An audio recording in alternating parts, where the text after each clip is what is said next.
हाँ, question number 6 में क्या गिवन है? Diagonal AC of a parallelogram ABCD bisects angle A। Clear?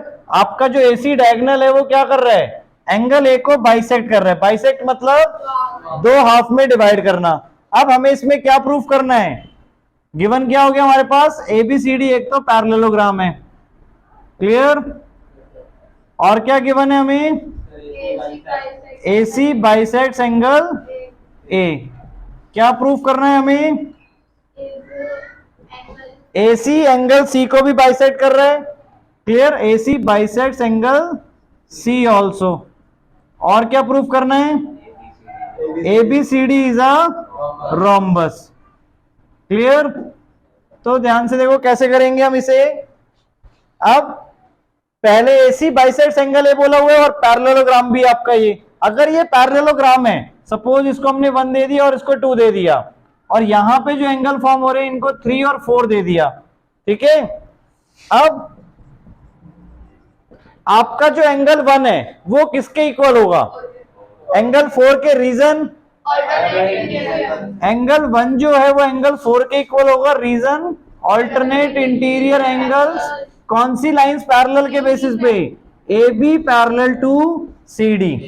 AB parallel to CD है, इसलिए 1 इक्वल्स टू 4 हो जाएगा आपका।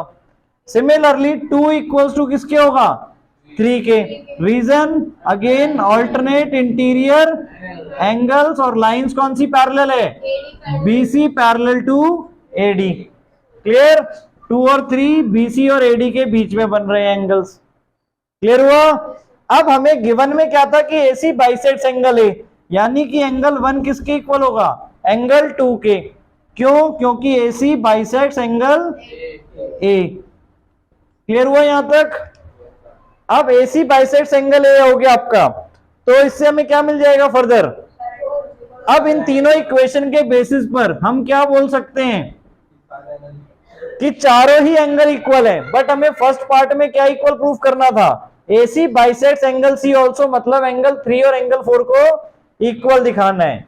तो फ्रॉम 1, 2 एंड 3 से हमें क्या मिल गया?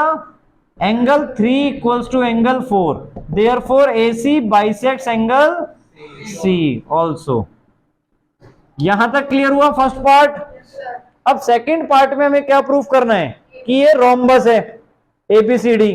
तो उसके लिए हमने क्या किया? एंगल 1 को एंगल 3 दिखाया। सिमिलरली एंगल 1 को हम एंगल 3 के इक्वल दिखा सकते हैं। देखो, एंगल 1 एंगल 2 के इक्वल है और एंगल 2 एंगल 3 के इक्वल है। तो एंगल 1 किसके इक्वल हो गया? 3 के इक्वल हो गया। अब ये किस ट्राइंगल में आ रहे हैं 1 और 3? इन ट्राइंगल ABC में। एंगल 1 इक्वल्स टू एंगल 3 हो गया। क्लियर? तो इनके अपोजिट साइड कौन सी है? एंगल 1 के अपोजिट साइड BC और एंगल 3 के अपोजिट साइड AB। तो BC इक्वल्स टू AB, और यहां पे रीजन क्या आएगा?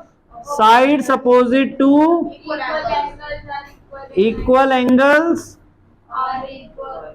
Of a triangle are equal. Isosceles बेटा बाद में आएगा। क्लियर यहां तक? Sides opposite to equal angles of a triangle are equal. तो BC इक्वल्स टू AB आ गया आपका। अब अगर हम BC और AB को देखें तो ये क्या है? एडजेसेंट साइड से पैरेललोग्राम की क्या है? एडजेसेंट साइड से। क्लियर? तो ये दोनों आपस में क्या हो गई? इक्वल हो गई। तो ये फिगर आपकी क्या हो जाएगी? रोम्बस। क्या लिखेंगे उसके लिए? As adjacent sides of a parallelogram are equal then it is a rhombus. अगर पैरेललोग्राम की एडजेसेंट साइड्स इक्वल होती है तो वो कौन सी फिगर बन जाती है? रोम्बस। क्लियर? कर लो नोट डाउन ध्यान से।